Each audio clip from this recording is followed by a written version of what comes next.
All right, welcome to the 5 a.m. Mester Scrum show, our Thursday night interview editions. Tonight we have Melissa O'Connell, and she's a CEO and founder.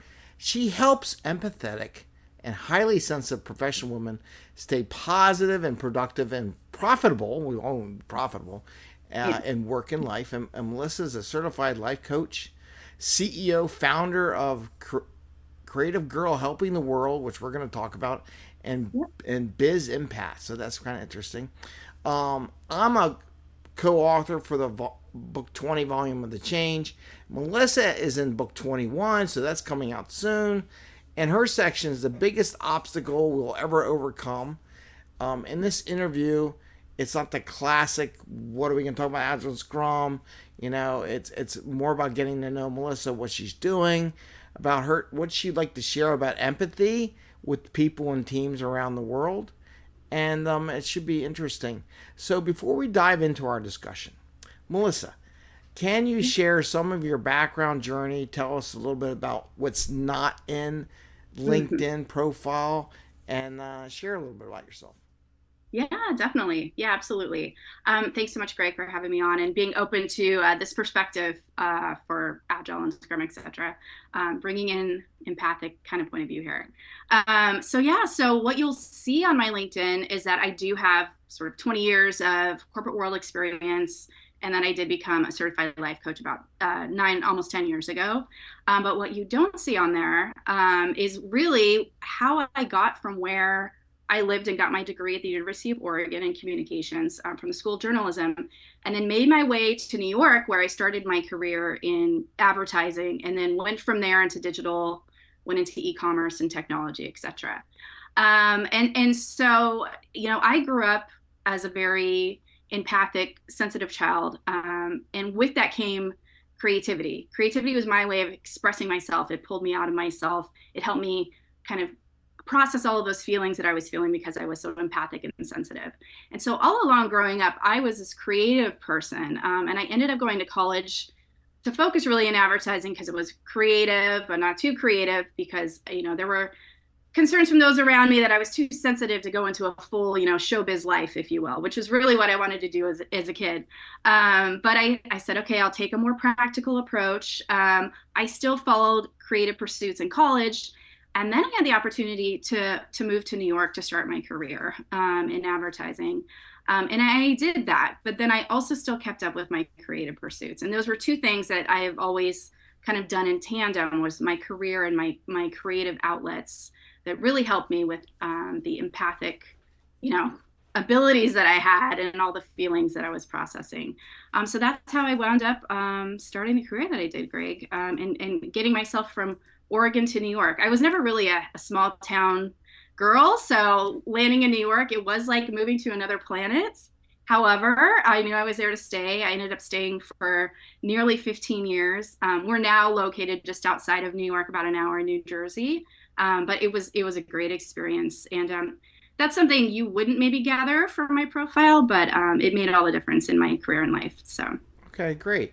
Um, could you please? Okay, so we talked about that. So, can you yeah. share one or two insights from your section of the Change Book Volume 21 that's coming out soon? Don't share all the insights because we want people to get the book and reach out Yeah. to you. But give us the one or two things that came out of your writings. Sure, sure. And I know you mentioned it earlier, Greg, that my chapter is titled "The Biggest Obstacle We'll Ever Overcome." Excuse me. And again, I won't share all the details, but I do have a quote in there that kind of surmises, if you will, the chapter by Paulo Coelho, who is one of my favorite kind of thought leaders, if you will. And I'll summarize it in that he really says in this quote, it's maybe our life isn't so much about the journey of becoming something, but actually about really unbecoming what we become to become who we were meant to be originally. And that really kicks off. And once you read the chapter, again, without giving too much away, you'll understand what I'm talking about there. But while it's from the point of view of being empathic and highly sensitive and a creative person and coming up through kind of the corporate world, if you will, and then now becoming a coach, it's really a chapter about returning to yourself, self acceptance, self belief, being who we really are, and finding the courage to be that and become that, despite what you might kind of face in life or what people might be telling you. So I hope it gives people some courage. It encourages them and it inspires them. And it's really kind of the premise of my coaching approach as well, which I know we'll talk about. So it was fun to write. Okay, great. Um, so we chatted a little bit before about being empathetic to our people, our teams, or empathic, I should say. Mm-hmm. Empathic, Yeah. empathetic is kind of like. But you know what? Could you please share what does it mean to be empathic, and what does it mean in business and from a Mm-hmm. managerial world context? Because I want to make sure Sure. we all understand what we're talking about here. Yeah, absolutely. Yeah. And it's not something that we always, it's just now becoming something that we talk about at work, right? So it's not something that's always kind of thrown out there. But the way I really describe it to people is this sort of ability to see and understand things from another person's perspective. And as an empath, even you're feeling their feelings and their energy as well. And so you're really able to kind of feel and see where that person is coming from, and then understanding their perspective, whether it's, and we'll relate it back then to work, right? So say it's someone on your team, it's understanding what their challenges might be, maybe what their personality type is, what their dreams and goals are, what kind of pushes them in a direction, and makes them kind of get off track, etc. So it's understanding that person and what kind of makes them tick, and being able to then help empathize with that, and then help them reach their goals, whether it's on your team again, or say it's a client, right? Being able to empathize with your clients pain points, and listen to them, and what their needs are, what goals they're trying to meet. Maybe they've had a bad experience before. It's really understanding their perspective, and then kind of translating that into serving them in the best way that you can. And even in collaboration with teams, I know we'll talk a little bit more about agile and scrum teams and all of that, and partnerships there, but collaborating with team members, in a team, again, whether it's your own team or somebody you're partnering with, especially if you're not a manager of that team, you're really a leader in there. You have to be able to empathize with everyone, understand everyone's perspective, and then help kind of lead them in the right direction, or give the input that they need from you, with all of that in mind. So it's really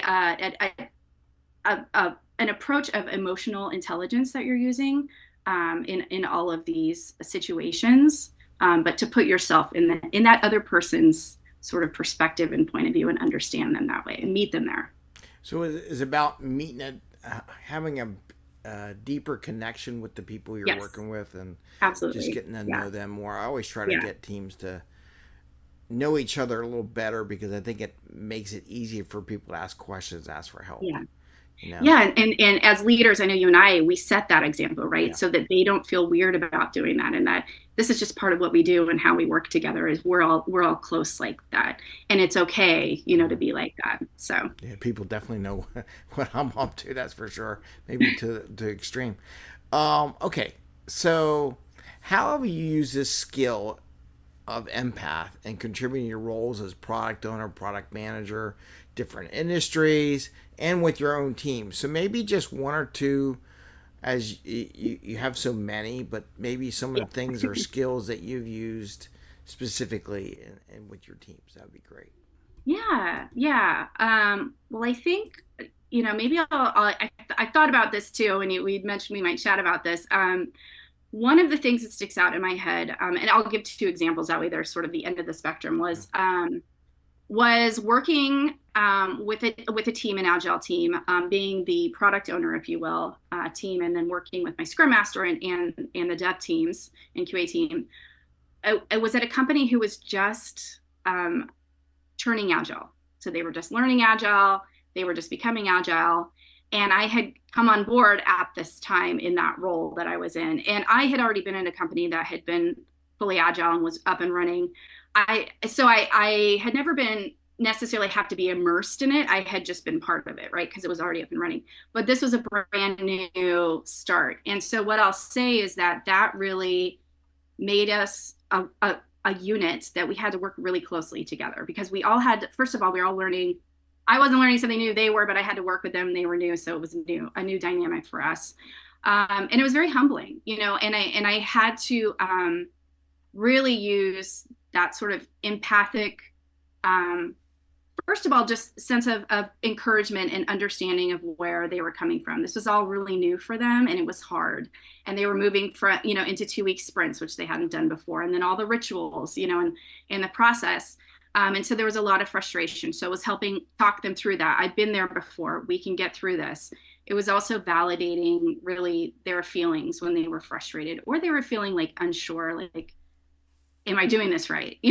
Like, and the retrospectives, like having to really be sort of understanding of their perspective and encouraging of them and supportive in that. When you're doing agile, there's going to be stuff that goes wrong, right? But you don't want to be mean. You want to be empathetic and sympathetic and kind when you're letting your developer know or your Scrum Master know that, like, hey, this didn't work, and like, it went live and we got to fix it, type of thing. And so really that collaboration piece and that connection piece, that deep connection, building that sense of trust, listening, really listening to people and assuring them, I've been through this before, we can get through this, you're heard, your feelings are valid. That was a really interesting and in the end made a stronger team experience that we went through. And that was, again, they got up and running eventually, and it worked great.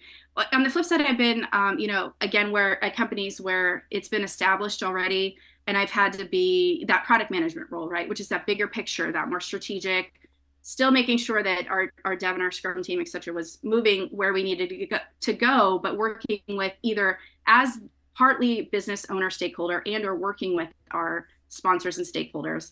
And in that case, then I used a slightly different set of skills, some the same, the listening piece, but a lot of collaboration still, but also just helping read the room when you're in a meeting and things, especially things aren't going right, like sensing like, okay, what are people feeling? How can I help reassure them that we're moving in the right direction, or that maybe we didn't make a deadline, but we will the next time around.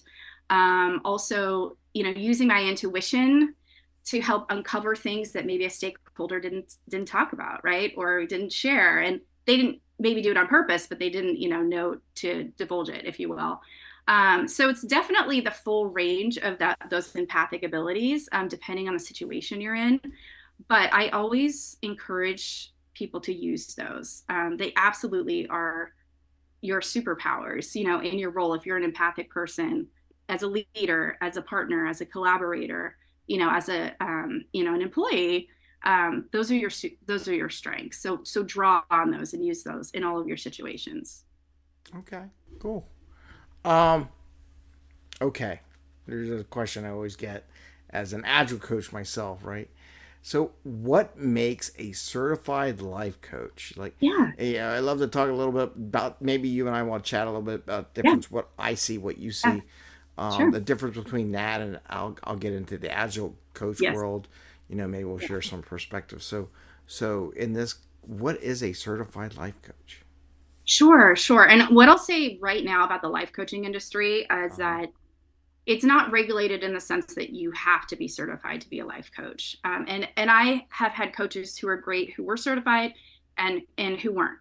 So I don't want to say one way or the other. For me personally, I wanted to become certified. I first of all just had a pull to help people more outside of work and like coach them. I was already doing that in my work and mentoring, etc. But I Mm-hmm. wanted to do that even more outside of it. And I was always the person that my friends and family came to anyway. So it's like, why not just get certified and figure this out, right? So I had some ideas of what that structure, that framework should be, should I work with someone and actually coach them. But I wanted for sure to know at least one methodology that I could use to help people be successful and get results if I coach them. And so that's why I chose to become certified. I actually got my certification in integrative wellness from the Integrative Wellness Academy, based out of California. And there are lots of different accreditations for life coaching, which I know we'll talk about the agile in a minute.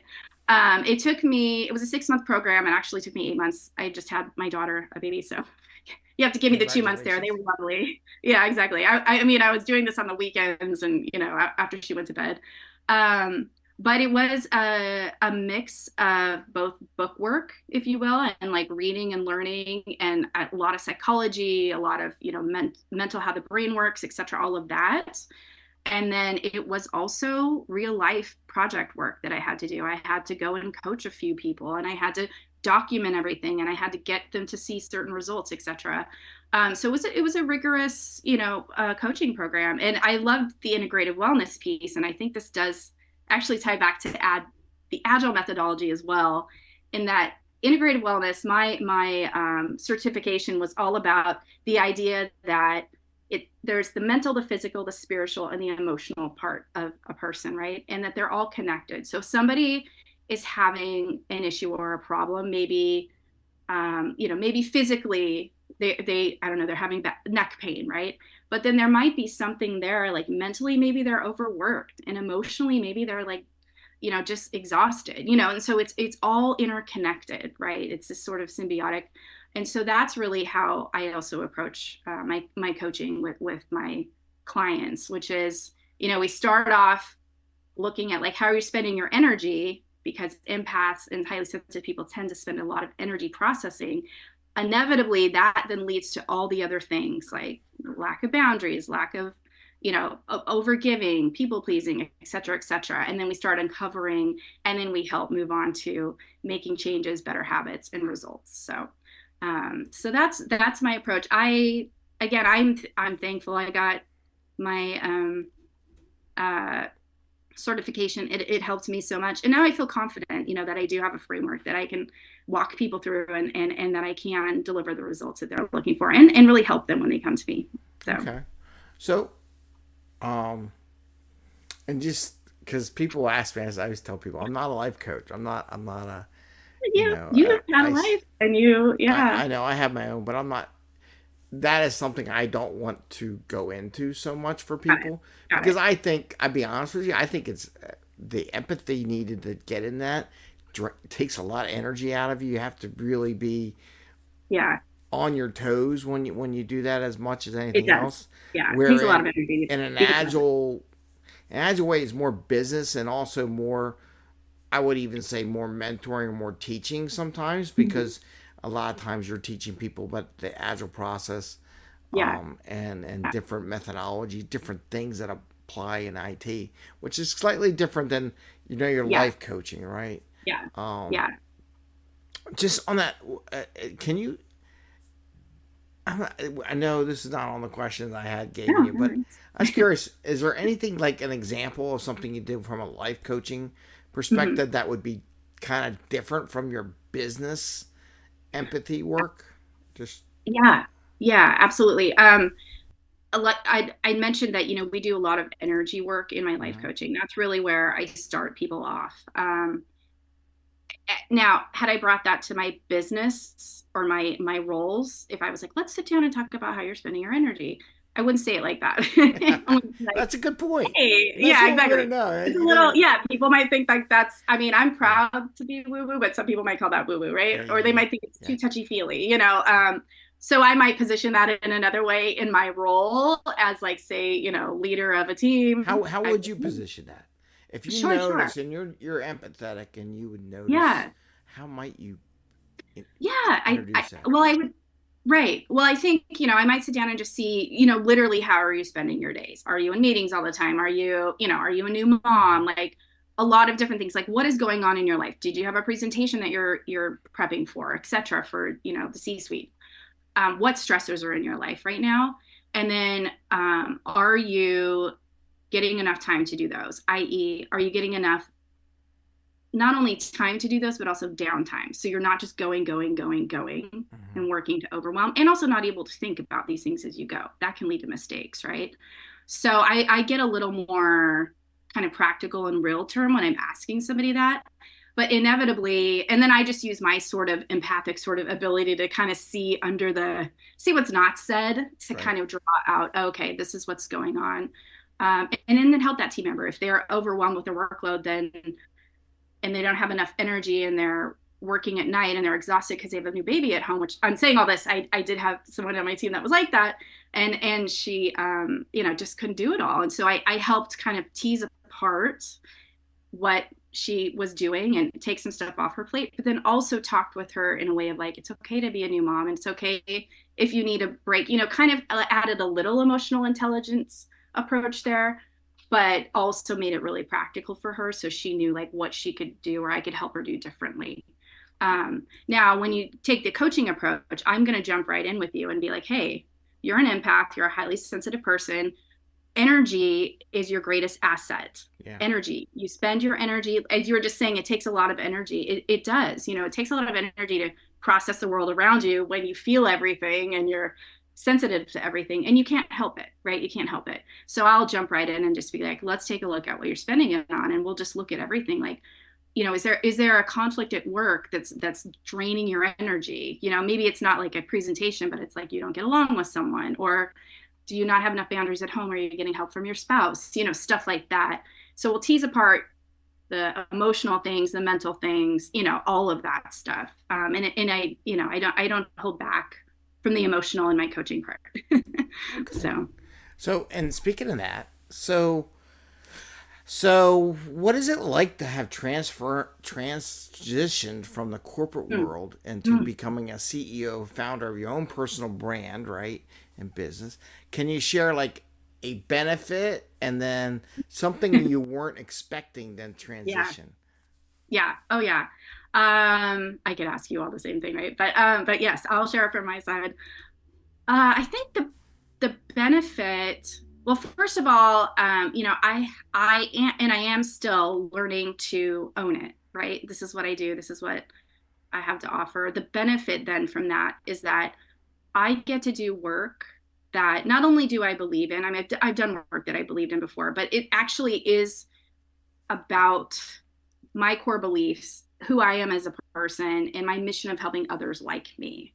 Now, I was kind of doing that on the side while I did all my corporate career, but now I'm actually doing that fully. And it feels really good. And I feel like I'm contributing to this movement that I see growing of us accepting, more emotional intelligence at work, having servant leadership, all of these things, people talking about their feelings and space and energy and all of that. I'm contributing to that. And I don't want it to only be a side thing.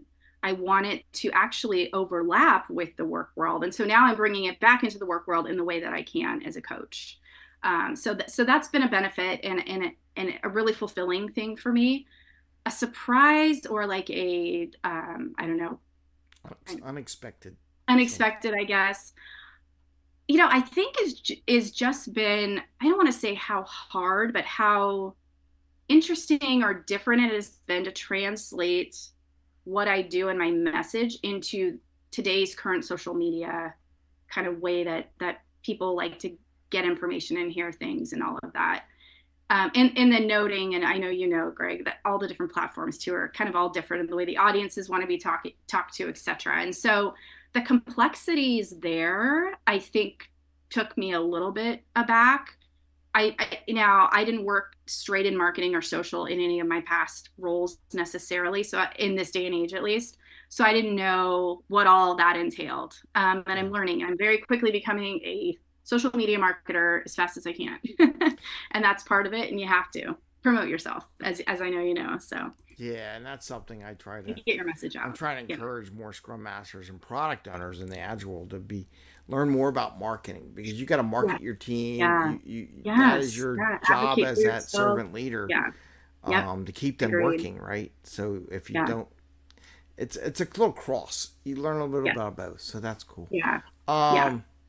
So with that, could you please share an example of how your business helps empathic, and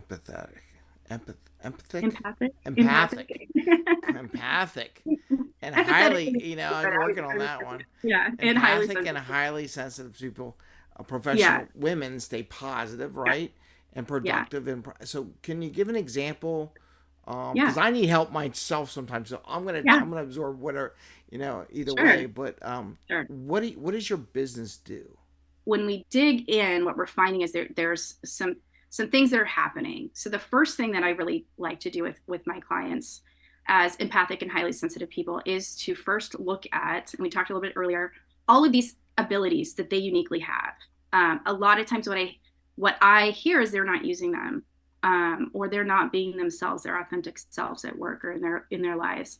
And so I first help them discover what those are about themselves, and then embrace them and celebrate them, right? And then think about, how can I start using these in my life, or how can I position myself that I have these things to offer in a job, or that whatever it might be, maybe they are not doing enough, they don't have enough creative outlets, etc. So really looking at those superpowers and making sure that they understand what they are, and that we're getting those back into usage in their life, because that's going to make them feel like their authentic self, right? Because a lot of times what's happening with highly sensitive empathic people, and we learn, and I went through this too, is that you're told you're too sensitive, like you feel too much, like just buck up, just like get over it, don't think about it so much. It's like we can't.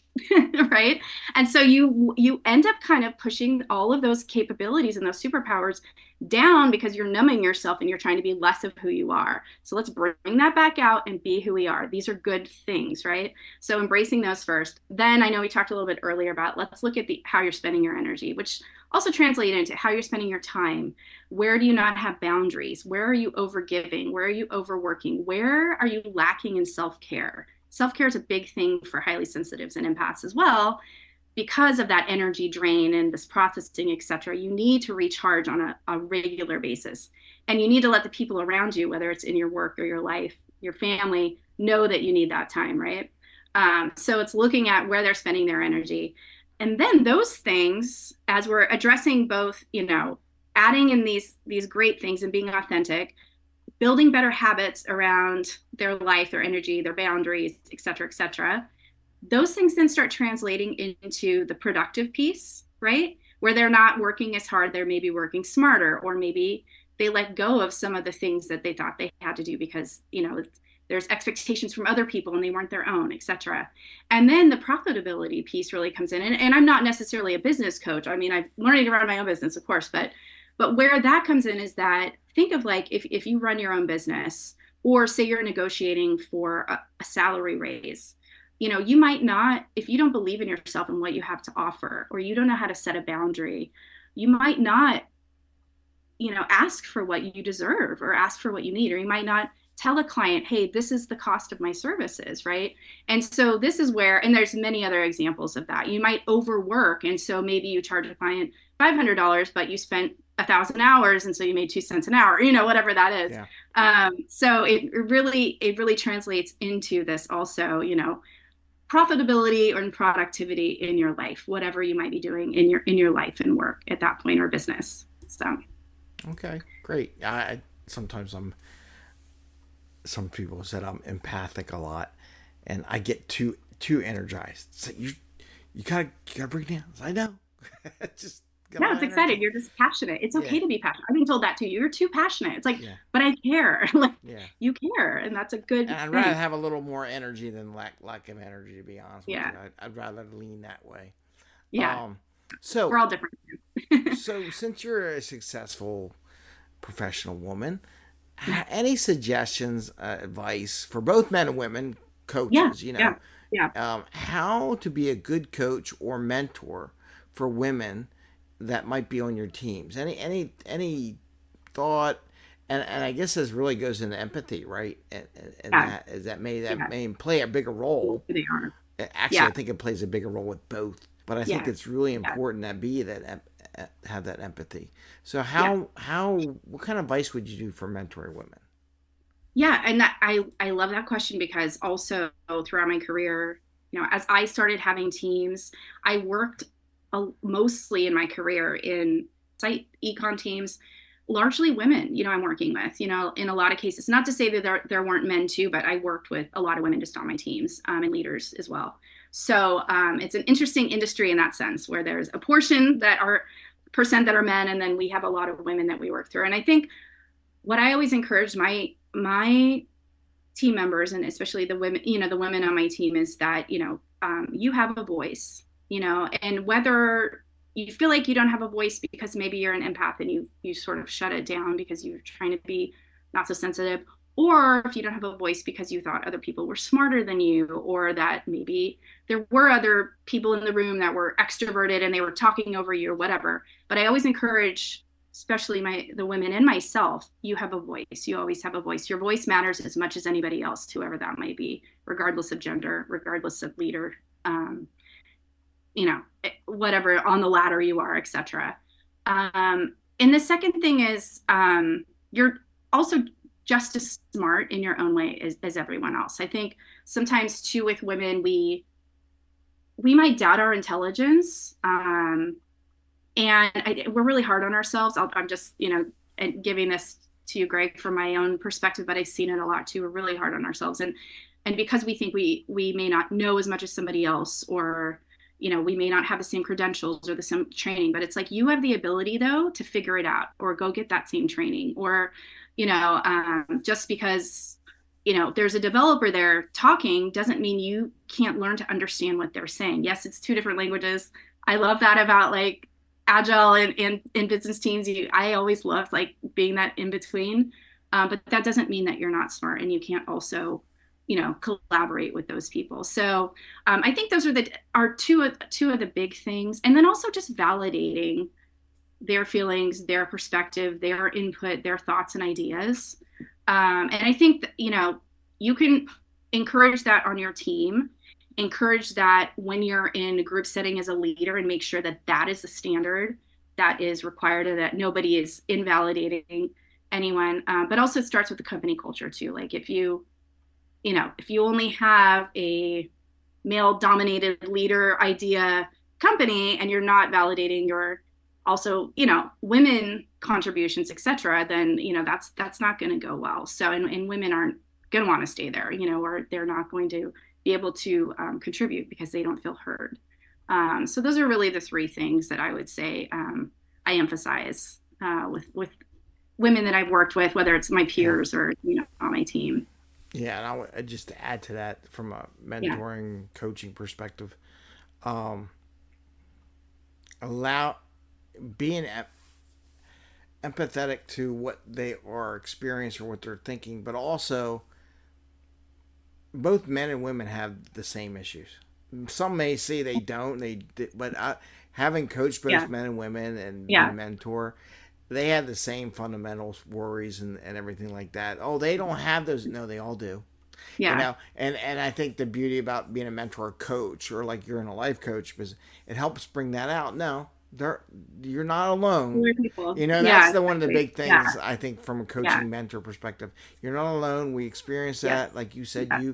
you just recently had a child and everything, and you're going from corporate world to Yeah. motherhood and all that. There's enough experiences out there that we can all share and kind of Yeah. grow from. And I think not hesitating like, oh, I can't share this because I'm a guy or they're a woman Yeah. or whatever. Yeah. So Yeah. sharing those experiences helps bring up Yes. that coaching Yeah. and Yeah. We're mentoring. all humans here Yes. living together on the, so it doesn't matter. We're Yeah. all of our experiences are valid. Okay. So Well, yeah, I appreciate that I now. agree. Okay. Yeah. Here's the most important part. Okay. Okay. How can people get in touch with you and what would they, Yes. you know, if they're interested in learning more about you and connecting, Yeah. any thoughts, your business, you got Yeah. stuff coming up, things they Yeah. should watch. Can you share some of that? Sure, sure. So, as I know you mentioned Greg earlier, and you've already done in the book before me, I do have a co-author of the Change book, Volume 21, coming out soon. So I'll have that to share with everyone shortly. I do have a website. I'll share the website address. It's Okay. creativegirlhelpingtheworld.com. So the name of my business. That's a long website And the way address. I know, but it's unique to my business name at Okay. least. So Creative Girl Helping the World. So just I'm a creative girl Okay. and I'm coaching and helping the world. So think of it And that we'll way. add that tag Um, to the message. So Perfect. Yeah. you'll give me the URL And and people can find you. yeah. Oh, perfect. I can send it to you. Yeah. And just my email address is Melissa. So Melissa. I know you have my name in the post, etc. at creativegirlhelpingtheworld.com. And the way that I work with people right now, I do have a 12-week one-on-one program if anyone's interested in working with me, and through some of the things that I know I mentioned earlier. So I do that now. Also, shortly we'll be coming out with a mini course. So I'm kind of taking everything that I take my clients through in the one-on-one coaching and putting it into a mini course. So that'll be available within the next month on my website. As well as I'm really excited to two things coming up. The end of the summer, I'm going to be launching a group program. So my one-on-one kind of plus my course together for a group, which will be really exciting, and building that community around this, right? That the thing that I help people with. And then also launching my own podcast over this summer. So I'm excited about that too. So a lot of good things coming up. Again, learning how to put myself out there as a coach now. We talked about that, advocating for yourself, marketing yourself, and just getting your message out there, which is what I'm doing with all of these things. So I'm excited about it. Okay, and as you release stuff like that, let me know. Maybe we'll do Yeah, more okay. interviews Yeah, likewise. and share Yeah, what thank you. what your business Appreciate it. is Yeah. doing and everything like that. And I Yeah. want to thank you for joining us today and sharing Thank you, some of Greg. that thoughts. I think it's very important that we be able to emphasize or have empathy for the people on our teams and who we're coaching and things Yes, like that. absolutely. And Yeah. being aware of it as much as anything, and not why did their performance come down, things happening around, being able to notice things like that. I Yep. think it's really Yeah. important as servant leaders. Yeah. Yeah. And again, like we said earlier, we're all humans in this together, whether it's an agile team or, we're launching a new feature on a site. It's like, it's at the end of the day, we're all people working together to do this. So putting the emotion back into being humans at work is really important, in my opinion. So it's part of my mission. So Okay, great. And like I said, we'll put thank you, Greg. links to Good. you and your Awesome. website and what you're doing. You too. You have to tell me. I'll have to pick your brain on what your 12-week program is more about. So, Yeah. Yeah, and definitely. thanks for coming on and sharing. Thank you. And wish you the best of luck. Thanks, Greg. Take care. Thank you so much for having me today.